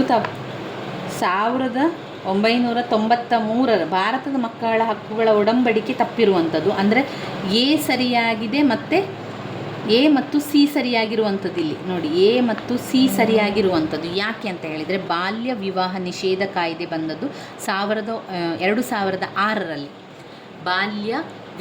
ಬಾಲ್ಯ ವಿವಾಹದ ನಿಷೇಧ ಕಾಯ್ದೆ ಬಂದದ್ದು 2006ರಲ್ಲಿ ಸರಿಯಾಗಿದೆ. ಆಮೇಲೆ ಮಕ್ಕಳ ಸಹಾಯವಾಣಿ ಬಂದದ್ದು 1998, ಅದರಿಂದ ಅದು ತಪ್ಪು. 1998 ಮಕ್ಕಳ ಸಹಾಯವಾಣಿ ಬಂದಿದೆ. ಇನ್ನು ಭಾರತವು ಮಕ್ಕಳ ಹಕ್ಕುಗಳ ಒಡಂಬಡಿಕೆಯನ್ನು ತಂದವರು 1992ಕ್ಕೆ ಸಹಿಯಾಗಿದ್ದು 1989ಕ್ಕೆ ಚರ್ಚೆ ಆಯಿತು. ನಂತರ 92ರಲ್ಲಿ ಅದಕ್ಕೆ ಸಹಿಯನ್ನು ಮಾಡಲಾಯಿತು. ನಂತರ ಅದನ್ನು 1994ರಲ್ಲಿ ಜಾರಿ ಕೊಡ್ತಾರೆ. 1993ರಲ್ಲಿ ಸಹಿ ಹಾಕಿದ್ದು 1993ರಲ್ಲಿ ಅಂತ ಹೇಳ್ತಾ ಇದ್ದಾರೆ. ಆದರೆ ಸಹಿ ಹಾಕಿರುವಂಥದ್ದು 1992ರಲ್ಲಿ. ಭಾರತದ ಮಕ್ಕಳ ಹಕ್ಕುಗಳ ಒಡಂಬಡಿಕೆ ಸಹಿ ಮಾಡಿದ್ದು 1992 ಡಿಸೆಂಬರಲ್ಲಿ. ಪ್ರಸವ ಪೂರ್ವ ಲಿಂಗ ಪರೀಕ್ಷೆ ನಿರ್ಬಂಧಕ ಕಾಯ್ದೆ 1944ರಲ್ಲಿ ಜಾರಿಗೆ ತರಲಾಯಿತು. ಪ್ರಸವ ಪೂರ್ವ ಲಿಂಗ ಪರೀಕ್ಷೆಯನ್ನು ಮಾಡುವಂಥದ್ದು 1994ರಲ್ಲಿ ಬಂತು. ಇನ್ನು ಆಲ್ ಗಜಲ್, ಸೂಬತ್ ಮತ್ತು ಅಡ್ಕಾಬಾ ಉಪನದಿಗಳು ಯಾವುದು? ನೈಲ್ ನದಿಯ ಉಪನದಿಗಳು ಆಲ್ ಗಜಲ್, ಸೂಬತ್, ಅಡ್ಗಾಬರ್ಗಳ ಉಪನದಿಗಳು. ಆಲ್ ಗಜಲ್, ಸೂಬತ್ ಮತ್ತು ಅಡ್ವಾರಗಳು ಇದರ ಉಪನದಿಗಳು ನೈಲ್ ನದಿಗಳು. ದಕ್ಷಿಣ ಅಮೇರಿಕಾ ಖಂಡಕ್ಕೆ ಸಂಬಂಧಿಸಿದಂತೆ ತಪ್ಪಾಗಿರುವ ಹೇಳಿಕೆಯನ್ನು ಗುರುತಿಸಿ. ತಪ್ಪಾಗಿರುವ ಹೇಳಿಕೆ: ಭೂಮಿಯ ಮೇಲಿನ ಅತಿ ಶುಷ್ಕ ಪ್ರದೇಶವಾಗಿರುವ ಅಟಕಾಮ ಮರುಭೂಮಿಯು ದಕ್ಷಿಣ ಅಮೇರಿಕಾ ಖಂಡ ಬ್ರೆಜಿಲ್ನಲ್ಲಿದೆ. ಬ್ರೆಜಿಲ್ನಲ್ಲಿದೆ ಅಂದರೆ ಚಿಲಿಯಲ್ಲಿರುವಂಥದ್ದು. ಇದು ತಪ್ಪಾಗಿರುವ, ಬ್ರೆಜಿಲ್ನಲ್ಲಿ ಅಲ್ಲ, ಚಿಲಿಯಲ್ಲಿರುವಂಥದ್ದು. ಭೂಮಿಯ ಮೇಲಿನ ಶುಷ್ಕ ಪ್ರದೇಶ ಅಟ್ಕಾಮ ಮರುಭೂಮಿಯು ಚಿಲಿಯಲ್ಲಿರುವಂಥದ್ದು. ದಕ್ಷಿಣ ಅಮೇರಿಕಾದ ಚಿಲಿಯಲ್ಲಿದೆ. ವಿಶ್ವದ ಅತ್ಯಂತ ಎತ್ತರವಾದ ಜಲಪಾತ ಏಂಜಲ್ ಜಲಪಾತ ದಕ್ಷಿಣ ಅಮೇರಿಕ ಖಂಡದಲ್ಲಿ ಏಂಜಲ್ ಜಲಪಾತ ಅತ್ಯಂತ ಎತ್ತರವಾದ ಜಲಪಾತ. ಬೊಲಿವಿಯಾ ಮತ್ತು ಪರಾಗ್ವೆ ದೇಶಗಳನ್ನು ಹೊರತುಪಡಿಸಿ ದಕ್ಷಿಣ ಅಮೇರಿಕ ಖಂಡದ ಎಲ್ಲ ದೇಶಗಳು ಕರಾವಳಿ ತೀರವನ್ನು ಹೊಂದಿದೆ. ಬೊಲಿವಿಯಾ, ಪರಾಗ್ವೆ ದೇಶಗಳನ್ನು ಹೊರತುಪಡಿಸಿ. ದಕ್ಷಿಣ ಅಮೇರಿಕ ಖಂಡದಲ್ಲಿ ಬ್ರೆಜಿಲ್ ಅತಿ ದೊಡ್ಡ ದೇಶವಾಗಿದೆ. ದಕ್ಷಿಣ ಅಮೇರಿಕಾದಲ್ಲಿ ಬ್ರೆಜಿಲ್ ಎನ್ನುವಂಥ ಅತಿ ದೊಡ್ಡ ಒಂದು ದೇಶವಾಗಿದೆ. ಬೊಲಿವಿಯಾ ಮತ್ತು ಪಾರಾಗ್ವೇಗಳನ್ನು ಹೊರತುಪಡಿಸಿ ದಕ್ಷಿಣ ಅಮೇರಿಕ ಖಂಡದ ಎಲ್ಲ ದೇಶಗಳು ಕರಾವಳಿ ತೀರವನ್ನು ಹೊಂದಿದೆ. ವಿಶ್ವದ ಅತ್ಯಂತ ಎತ್ತರವಾದ ಜಲಪಾತ ಇರುವಂಥದ್ದು ಏಂಜಲ್ ಜಲಪಾತ ದಕ್ಷಿಣ ಅಮೇರಿಕಾದಲ್ಲಿದೆ. ಭೂಮಿಯ ಮೇಲಿನ ಅತಿ ಶುಷ್ಕ ಪ್ರದೇಶವಾಗಿರುವ ಅಟಕಾಮ ಮರುಭೂಮಿಯು ದಕ್ಷಿಣ ಅಮೇರಿಕಾದ ಮರುಭೂಮಿಯು ಎಲ್ಲಿದೆ? ಚಿಲಿಯಲ್ಲಿದೆ. ಬ್ರೆಜಿಲ್ನಲ್ಲಿ ಚಿಲಿಯಲ್ಲಿರುವಂಥದ್ದು. ದಕ್ಷಿಣ ಅಮೇರಿಕಾ ಖಂಡ ಚಿಲಿಯಲ್ಲಿರುವಂಥದ್ದು. ಇನ್ನು ಮೊದಲ ಪಟ್ಟಿ ಮತ್ತು ಎರಡನೇ ಪಟ್ಟಿಯನ್ನು ನಾವು ನೋಡಿದರೆ, Bharat Chinook USA, brickfielder ಇರುವಂಥ ಆಸ್ಟ್ರೇಲಿಯಾ, ಮಿಸ್ಟ್ರಲ್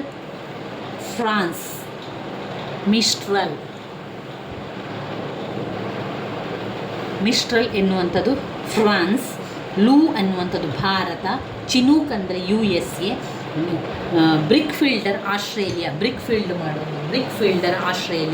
ಆಮೇಲೆ ಮಿಸ್ಟರ್ ಫ್ರಾನ್ಸ್ ಬರುವುದು ಉತ್ತರ. ಎರಡನೆಯದು ಸರಿಯಾದ ಉತ್ತರ ಆಗಿದೆ.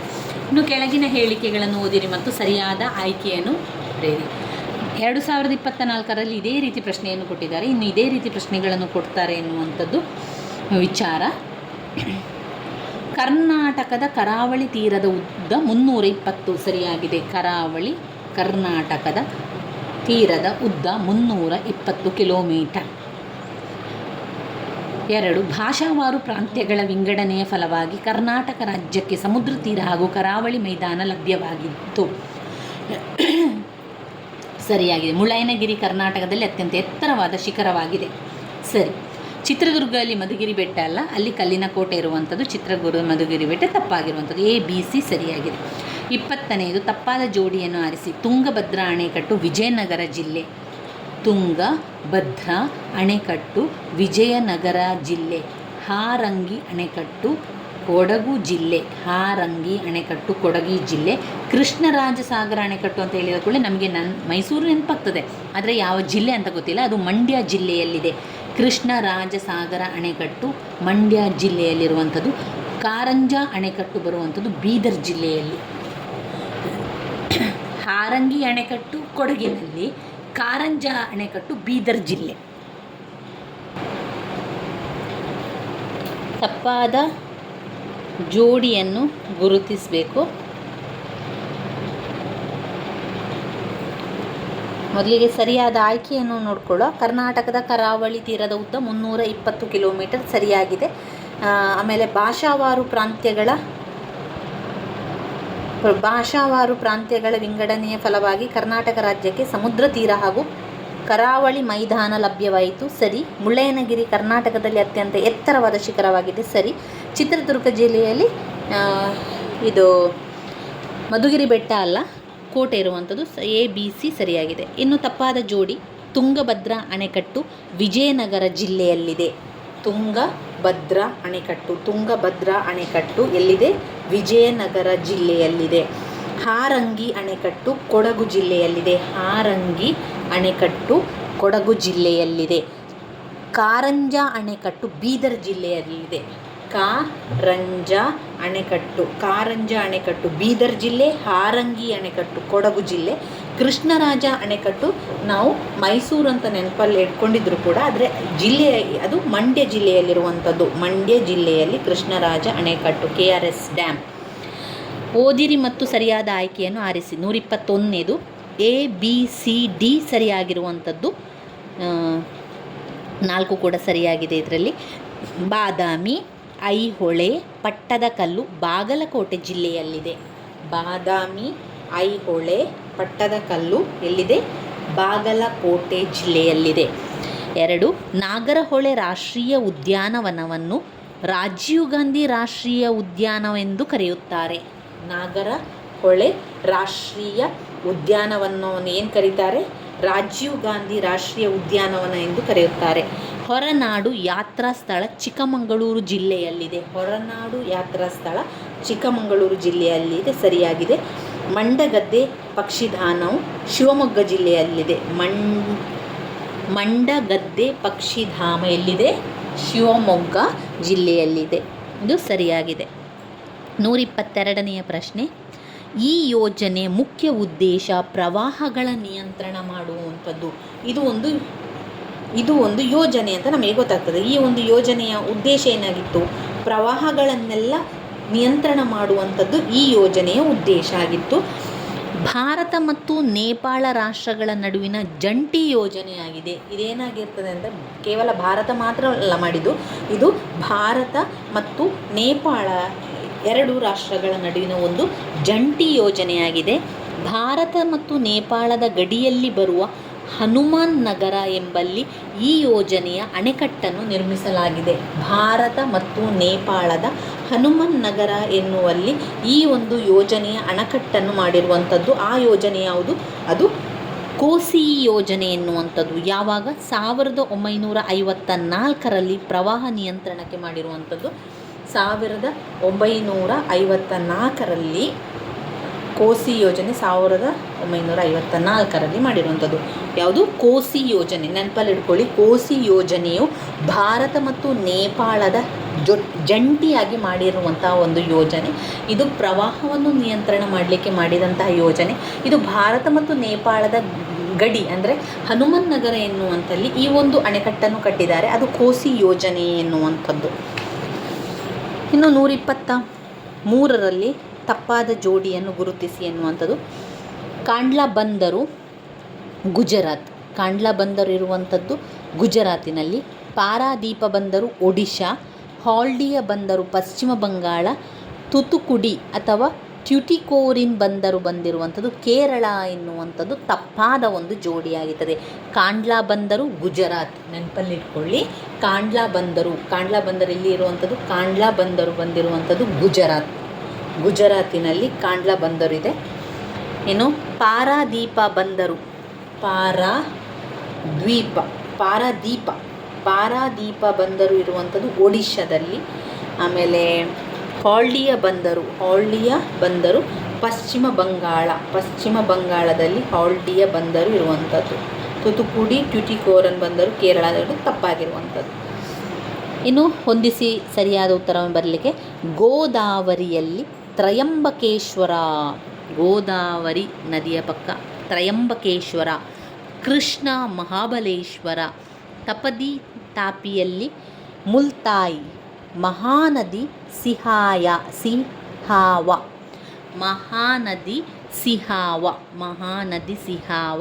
ತಪತಿ ಮುಲ್ತಾಯ್.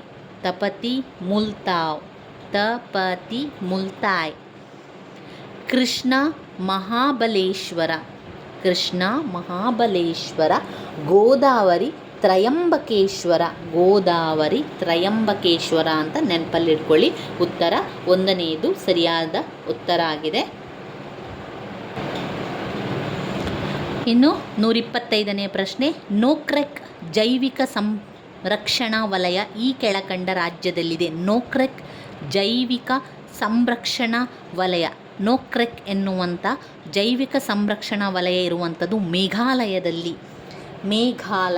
ನೋಕ್ರೆಕ್, ಅದು ನೆನಪಲ್ಲಿಟ್ಕೊಳ್ಳಿ. ಮೇಘಾಲಯ ನೋಕ್ರೆಕ್ ಜೈವಿಕ ಸಂರಕ್ಷಣಾ ವಲಯ ಕೆಳಕಂಡ ರಾಜ್ಯದಲ್ಲಿದೆ, ಮೇಘಾಲಯ.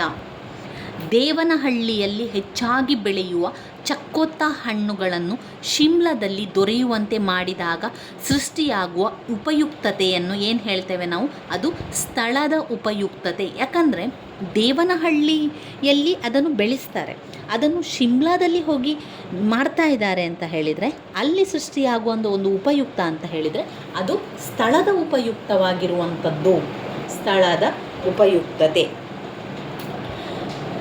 ಮೊನೆಟಾ ಜುನೋ ಎನ್ನುವಂಥದ್ದು ರೋಮನ್ ಅವರ ಮೊನೆಟೋ ಜುನಾ ಎನ್ನುವಂಥದ್ದು ದೇವರು. ಯಾರು? ರೋಮನ್ನರ ದೇವರು ಮೊನೆಟೋ ಜುನೋ ಅಥವಾ ಜುನೋ ಮೊನೆಟೋ ಅಂತ ಹೇಳ್ತಾರೆ. ಜುನೋ ಮೊನೆಟೋ ಅಥವಾ ಮೊನೆಟೋ ಜುನೋ. ಜುನೋ ಮೊನೆಟೋ ರೋಮನ್ನವರ ಪದ, ರೋಮನ್ನವರ ದೇವರ ಅರ್ಥ. ಇನ್ನು 128ನೆಯ ಪ್ರಶ್ನೆಗೆ ಬರುವ KPTCLನ ವಿಸ್ತೃತ ರೂಪ ಏನು? KPTCLನನ್ನು ಬಿಡಿಸಿ ಬರಿಬೇಕು ನಾವು. ಕೆ ಅಂದರೆ ಕರ್ನಾಟಕ, ಪಿ ಅಂದರೆ ಪವರ್, ಟಿ ಅಂದರೆ ಟ್ರಾನ್ಸ್ಮಿಷನ್, ಸಿ ಅಂದರೆ ಕಾರ್ಪೊರೇಷನ್, ಎಲ್ ಅಂದರೆ ಲಿಮಿಟೆಡ್. ನೋಡಿ, ಈ 4 ಉತ್ತರಗಳು ಕೂಡ ನಮಗೆ ಕನ್ಫ್ಯೂಸ್ ಆಗುವ ರೀತಿಯಲ್ಲೇ ಕೊಟ್ಟಿದ್ದಾರೆ. 4ರಲ್ಲಿಯೂ ಕೂಡ ಕರ್ನಾಟಕ, ಕೆ ಅಂದರೆ ಕರ್ನಾಟಕ ಬರ್ತದೆ, ಪಿ ಅಂದರೆ ಪವರ್ ಅಂತವೇ ಕೊಟ್ಟಿದ್ದಾರೆ. ಟಿ ಅಂದರೆ ಏನು ಕೊಟ್ಟಿದ್ದಾರೆ? ಟ್ರಾನ್ಸ್ಮಿಷನ್ ಕೊಟ್ಟಿದ್ದಾರೆ, ಟ್ರಾನ್ಸ್ಪೋರ್ಟೇಷನ್ ಕೊಟ್ಟಿದ್ದಾರೆ, ಟ್ರಾನ್ಸ್ಮಿಷನ್ ಪುನಃ ಕೊಟ್ಟಿದ್ದಾರೆ, ಟ್ರಾನ್ಸ್ಪೋರ್ಟೇಷನ್ ಪುನಃ 2 ರೀತಿಯಿಂದನೇ ಕೊಟ್ಟಿದ್ದಾರೆ. ನಾವು ಅದರಲ್ಲಿ ಟ್ರಾನ್ಸ್ಮಿಷನನ್ನು ಆಯ್ಕೆ ಮಾಡಿಕೊಳ್ಬೇಕು. ಟ್ರಾನ್ಸ್ಮಿಷನ್ ಅದು. ಟಿ ಅಂದರೆ ಟ್ರಾನ್ಸ್ಮಿಷನ್. ಸಿ ಅಂದರೆ ಏನು? ಸಿ ಅಂದರೆ ಕಾರ್ಪೊರೇಷನ್ ಕೊಟ್ಟಿದ್ದಾರೆ. ಕಾರ್ಪೊರೇಷನ್, ಕಂಪೆನಿ ಅಂತವೇ ಕೊಟ್ಟಿದ್ದಾರೆ. ಆಗ ನಾವು ತಗೊಳ್ಬೇಕಾಗಿರುವಂಥದ್ದು ಕಾರ್ಪೊರೇಷನ್. ಆಮೇಲೆ ಎಲ್ಲದಕ್ಕೂ ಕೂಡ ಲಿಮಿಟೆಡ್ ಅಂದರೆ ಲಿಮಿಟೆಡೇ ಆಗಿರುವಂಥದ್ದು. ಆದ್ದರಿಂದ KPTCL ಅಂದರೆ ಕರ್ನಾಟಕ, ಪವರ್, ಟ್ರಾನ್ಸ್ಮಿಷನ್,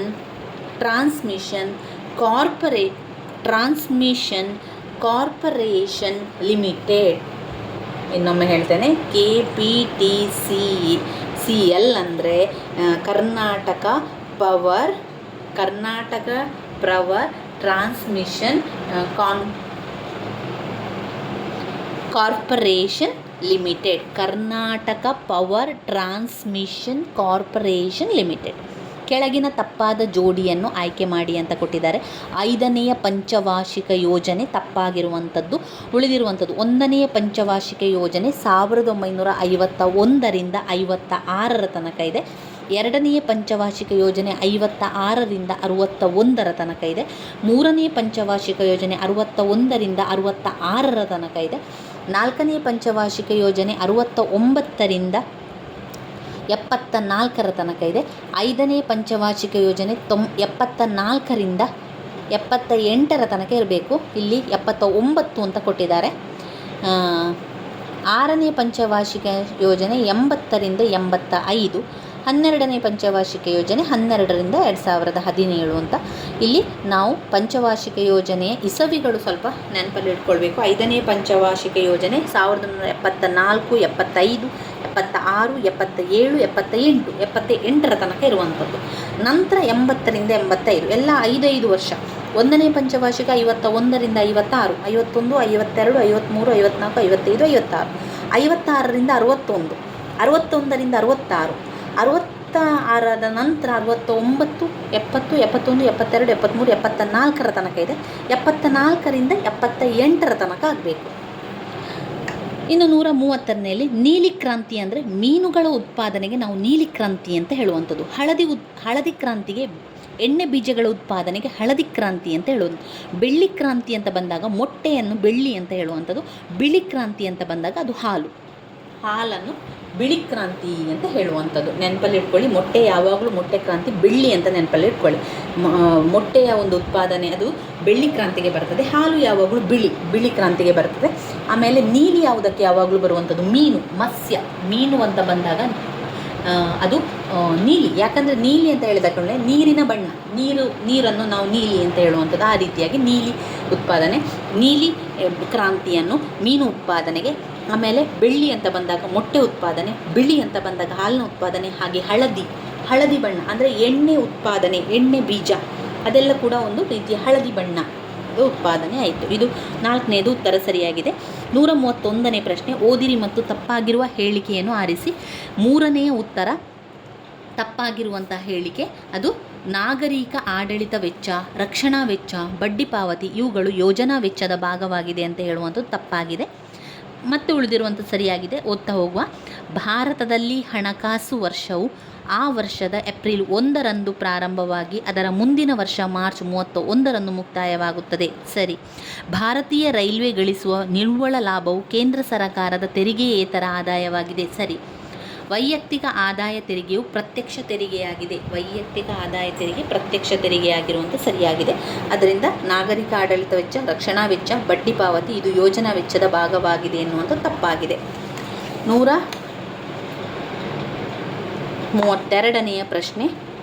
ಪ್ರಪಂಚದ ಮೊದಲ ಸಹಕಾರ ಸಂಘವು ರಾಬರ್ಟ್ ಓವನ್ ಅವರಿಂದ ಸ್ಥಾಪಿಸಲ್ಪಟ್ಟಂತಹ ವರ್ಷ. ಮೊದಲ ಸಹಕಾರ ಸಂಘ ಆರಂಭವಾದದ್ದು 1844ರಲ್ಲಿ. ನೆನಪಲ್ಲಿಡ್ಕೊಳ್ಳಿ, ರಾಬರ್ಟ್ ಓವನ್ ಅವರು ಸ್ಥಾಪಿಸಿದ್ದಾರೆ. ರಾಬರ್ಟ್ ಓವನ್ ಅವರು 1844ರಲ್ಲಿ ಮೊದಲ ಸಹಕಾರ ಸಂಘವು ಆರಂಭವಾಗಿತ್ತು.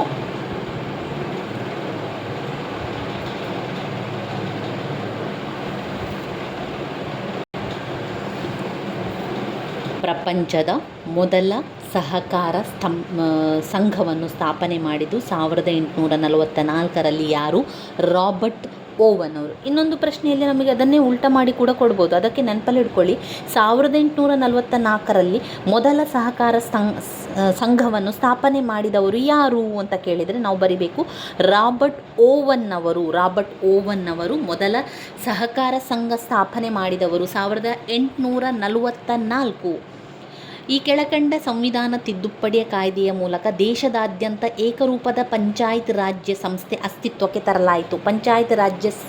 ಏಕರೂಪದ ಪಂಚಾಯತ್ ರಾಜ್ಯ ತಂದದ್ದು 73ನೆಯ ತಿದ್ದುಪಡಿಯಲ್ಲಿ. 72, 73, 74, 75 ಅಂತ ಕೊಟ್ಟಿದ್ದಾರೆ. 73ನೆಯ ತಿದ್ದುಪಡಿ ಕಾಯ್ದೆಯಲ್ಲಿ. ವಿಶ್ವ ಗ್ರಾಹಕ ಹಕ್ಕುಗಳ ದಿನವನ್ನು ಯಾವ ದಿನದಂದು ಆಚರಿಸಲಾಗುತ್ತದೆ? ಮಾರ್ಚ್ 15, 1986ರಲ್ಲಿ. ನಬಾರ್ಡ್, NABARD, ನಬಾರ್ಡ್ನ ವಿಸ್ತೃತ ರೂಪ ಏನು?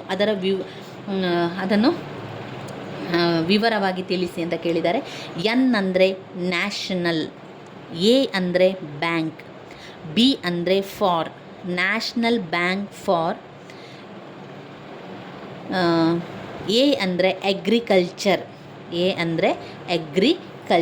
ಇಲ್ಲಿ ಒಂದು ಆಕ್ವಾಕಲ್ಚರ್ ಅಂತ ಕೊಟ್ಟಿದ್ದಾರೆ. ಇದು ಅಲ್ಲ ಅಂತ ನಮಗೆ ಆವಾಗಲೇ ಗೊತ್ತಾಗ್ತದೆ. National bank for agriculture and rural ಬೇಕು ನಮಗೆ, ಹಳ್ಳಿ, ರೂರಲ್. ರೀಜನಲ್, ರೋಡ್ ಅಂತ ಕೊಟ್ಟಿದ್ದಾರೆ. ರೋಡ್ ಅಂತ ಬಂದ ಕೂಡ ಇದು ಅಲ್ಲವೇ ಅಲ್ಲ ಅಂತ ನಮಗೆ ಗೊತ್ತಾಗ್ತದೆ. ಒಂದು ರೀಜನಲ್, ಒಂದು ರೂರಲ್. ಆಮೇಲೆ ಡೆವಲಪ್ಮೆಂಟ್, ನಮಗೆ ರೂರಲ್ ಬೇಕು. National bank for agriculture and rural development. ನಾವು ಈ ರೀತಿ ನೋಡಿದರೆ ಸಡನ್ನಾಗಿ ಎಲ್ಲ ಒಂದೇ ಲೆಕ್ಕದಲ್ಲಿ ಕಾಣ್ತದೆ. ನಾವೆಲ್ಲವನ್ನು ಕೂಡ ನೋಡಬೇಕು. ಎನ್ ಅಂದರೆ ನ್ಯಾಷನಲ್, ಎಲ್ಲ ಕೂಡ ನ್ಯಾಷನಲ್ ಕೊಟ್ಟಿದ್ದಾರೆ.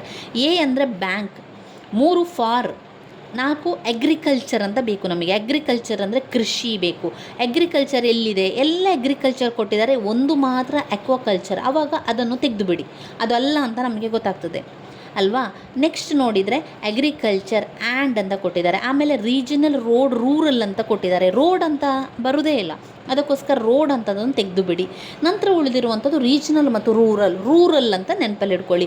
National bank for agriculture and rural development, ನಬಾರ್ಡನ್ನು ಹೇಳುವಂಥದ್ದು. ಅದು ಜುಲೈ 12, 1982ರಲ್ಲಿ ಮಾಡಿದರು.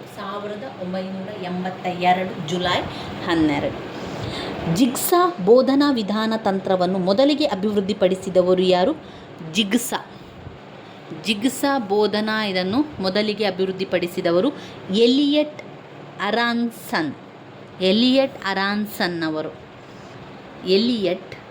ಎಲಿಯಟ್ ಅರಾನ್ಸನ್ ಅವರು ಜಿಗ್ಸಾ ಬೋಧನಾ ವಿಧಾನ ತಂತ್ರವನ್ನು ಮೊದಲಿಗೆ ಅಭಿವೃದ್ಧಿಪಡಿಸಿದವರು. ಬೋಧನಾ ವಿಧಾನ ಇದೆ. ಜಿಗ್ಸಾ ಎನ್ನುವಂತಹ ಬೋಧನಾ ಒಂದು ತಂತ್ರವನ್ನು ಮೊದಲಿಗೆ ಅಭಿವೃದ್ಧಿಪಡಿಸಿದವರು ಎಲಿಯಟ್ ಅರಾನ್ಸನ್.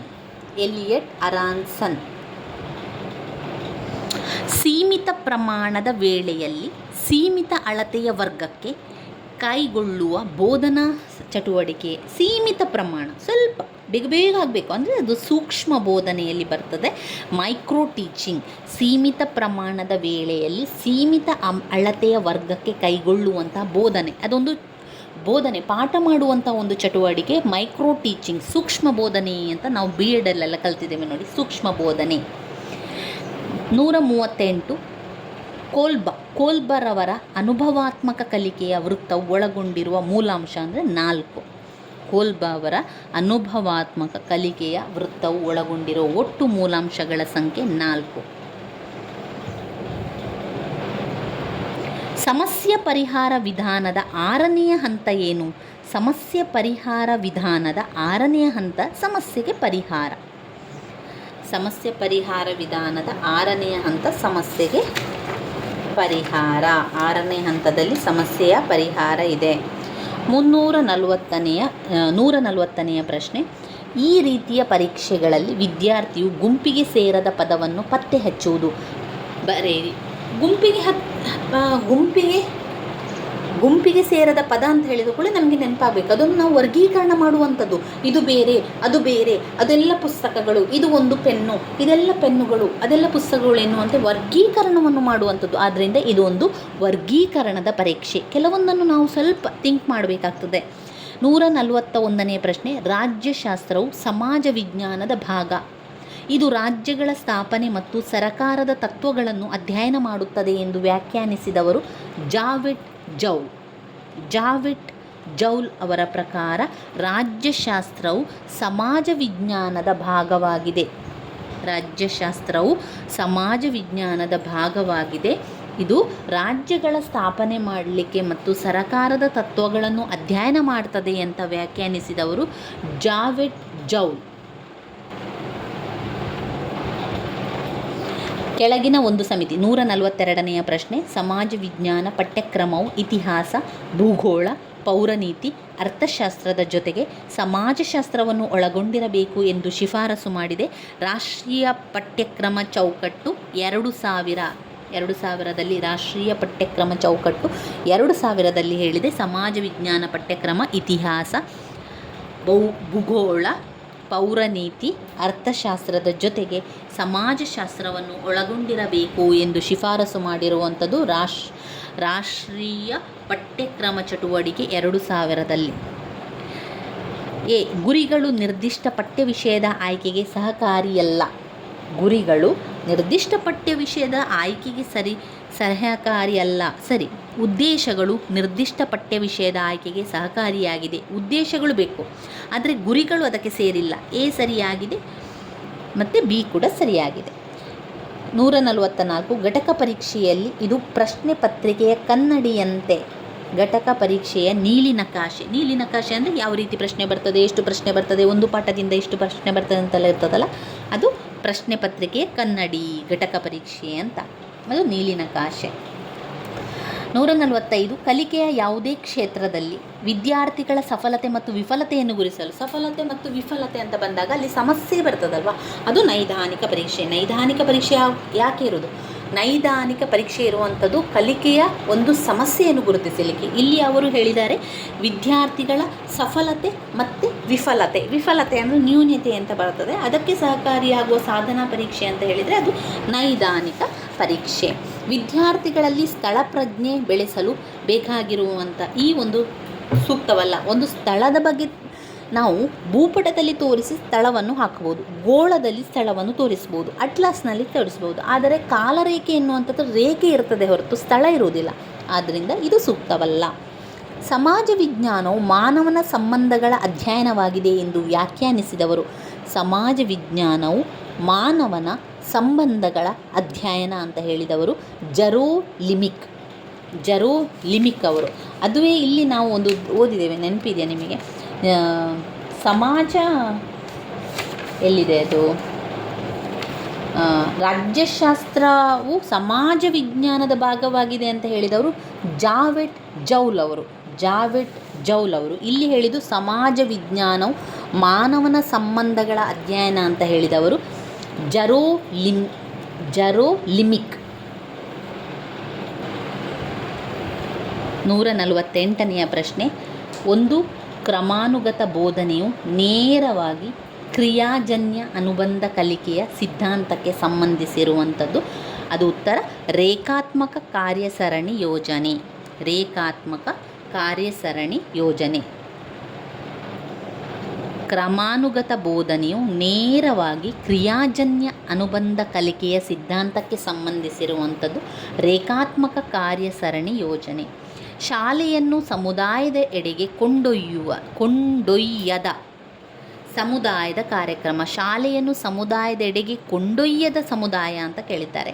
ಶಾಲೆಯನ್ನು ಸಮುದಾಯದಕ್ಕೆ ಕ್ಷೇತ್ರ ಪ್ರವಾಸ ಕೊಂಡೋಗ್ತದೆ, ಸಮುದಾಯ ಸಮೀಕ್ಷೆ ಕೊಂಡೋಗ್ತದೆ, ಸಮುದಾಯದಲ್ಲಿ ಸಮಾಜ ಸೇವೆ ಮಾಡುವಂಥದ್ದು ಕೊಂಡೋಗ್ತದೆ. ಆದರೆ ಸಂಪನ್ಮೂಲ ವ್ಯಕ್ತಿಯನ್ನು ಶಾಲೆಗೆ ಕರ್ಕೊಂಡು ಬಂದರೆ ಸಮುದಾಯದೆಡೆಗೆ ಕೊಂಡೋಗಲಿಕ್ಕೆ ಸಾಧ್ಯ ಆಗೋದಿಲ್ಲ. ಆದ್ದರಿಂದ ಮೂರನೇದು ಉತ್ತರ. 150ನೆಯ ಪ್ರಶ್ನೆ, ಎ ಪಟ್ಟಿಯನ್ನು ಬಿ ಪಟ್ಟಿಯೊಂದಿಗೆ ಹೊಂದಿಸಿ ಅಂತ ಕೇಳಿದ್ದಾರೆ. ಪೀಠಿಕೆ ಎನ್ನುವಂಥದ್ದು ಸಿದ್ಧತೆ. ಒಂದು ಪಾಠವನ್ನು ಆರಂಭ ಮಾಡಬೇಕಾದ್ರೆ ಒಂದು ಶಿಕ್ಷಕನಾಗಿ ನಾವೇನು ಮಾಡಬೇಕು, ಪೀಠಿಕೆಯನ್ನು ಹೇಳಬೇಕು. ಅಂದರೆ ಒಂದು ಸಿದ್ಧತೆ ಬೇಕಲ್ವಾ, ಒಂದು ಸಿದ್ಧತೆ ಬೇಕು ಅಂತ ಹೇಳಿದರೆ ಅದು ಪೀಠಿಕೆ ಆಗಿದೆ. ಅದರಿಂದ ಎ ಎನ್ನುವಂಥದ್ದು ಎರಡನೆಯದಾಗಿದೆ. ಆಮೇಲೆ ಉದ್ದೇಶ ನಿರೂಪಣೆ, ಉದ್ದೇಶದ ನಿಯಮವೇ ಉದ್ದೇಶ ನಿರೂಪಣೆ. ಪಾಠದ ಬೆಳವಣಿಗೆಯಲ್ಲಿ ನಾವೇನು ಮಾಡಬೇಕು, ಅಭ್ಯಾಸ ಮಾಡಬೇಕು. ಪಾಠ್ಯದ ಬೆಳವಣಿಗೆ ಅಂದರೆ ಏನು, ಒಂದು ಪಾಠ ಆದ ಕೂಡಲೇ ಅದನ್ನು ಅಭ್ಯಾಸ ಮಾಡ್ತಾ ಹೋಗುವಂಥದ್ದು. ಪುನರಾವರ್ತನೆ, ಎಲ್ಲ ಕಲಿತು ಪುನಃ ಕಲಿಯುವಂಥದ್ದಿದೆಯಲ್ಲ, ಅದನ್ನು ನಾವು ಬಳಕೆ ಮಾಡುವಂಥದ್ದು. ಒಂದು ಕಲಿತದ್ದನ್ನು ಬಳಸುವಂಥದ್ದು ಬಳಕೆಯ ನಿಯಮ. ಆದ್ದರಿಂದ ಎರಡನೇದು ಉತ್ತರ ಸರಿಯಾಗಿರುವಂಥದ್ದು. ಇವಿಷ್ಟು ನಮ್ಮ ಸಮಾಜ ವಿಜ್ಞಾನದ ಪ್ರಶ್ನೆ ಪತ್ರಿಕೆ, ಹಳೆಯ ಪ್ರಶ್ನೆ ಪತ್ರಿಕೆ ವಿಶ್ಲೇಷಣೆಯನ್ನು ಮಾಡಿಕೊಂಡೆವು. ಇದೇ ರೀತಿಯಾಗಿ ನಾವು 2023, 2022, 2021 ಸಮಾಜ ವಿಜ್ಞಾನದ ಪ್ರಶ್ನೆ ಪತ್ರಿಕೆಯನ್ನು ಬಿಡಿಸ್ತಾ ಹೋದರೆ ನಾವು ಒಂದು ರೀತಿಯ ತಯಾರಿ, ನಮಗೆ ಎಲ್ಲ ಒಂದು ನೆನಪಲ್ಲಿ ಉಳಿಲಿಕ್ಕೆ ಕೂಡ ಸಹಾಯ ಆಗ್ತದೆ. ನಾವು ಎಲ್ಲವನ್ನು ಓದ್ತಾ ಹೋದರೆ ನೆನಪಲ್ಲಿ ಉಳಿದಿಲ್ಲ. ಈ ರೀತಿಯಾಗಿ ಆಪ್ಷನ್ ರೀತಿಯಲ್ಲಿ ನಾವು ಓದ್ಕೊಂಡ್ರೆ ನೆನಪಲ್ಲಿ ಉಳಿಲಿಕ್ಕೆ ಕೂಡ ಸಹಾಯ ಆಗ್ತದೆ. ಸ್ನೇಹಿತರೆ, ನನ್ನ ವೀಡಿಯೋಸ್ ಎಲ್ಲ ನಿಮಗೆ ಇಷ್ಟ ಆಗಿದ್ದರೆ ಲೈಕ್ ಕೊಡಿ, ಶೇರ್ ಮಾಡಿ, ಸಬ್ಸ್ಕ್ರೈಬ್ ಮಾಡಲಿಕ್ಕೆ ಮರಿಬೇಡಿ. ಮುಂದಿನ ವೀಡಿಯೋದಲ್ಲಿ ನಾವು 2023 ಸಮಾಜ ವಿಜ್ಞಾನದ ಪ್ರಶ್ನೆ ಪತ್ರಿಕೆಯ ವಿಶ್ಲೇಷಣೆಯನ್ನು ಮಾಡುವ. ಧನ್ಯವಾದಗಳು.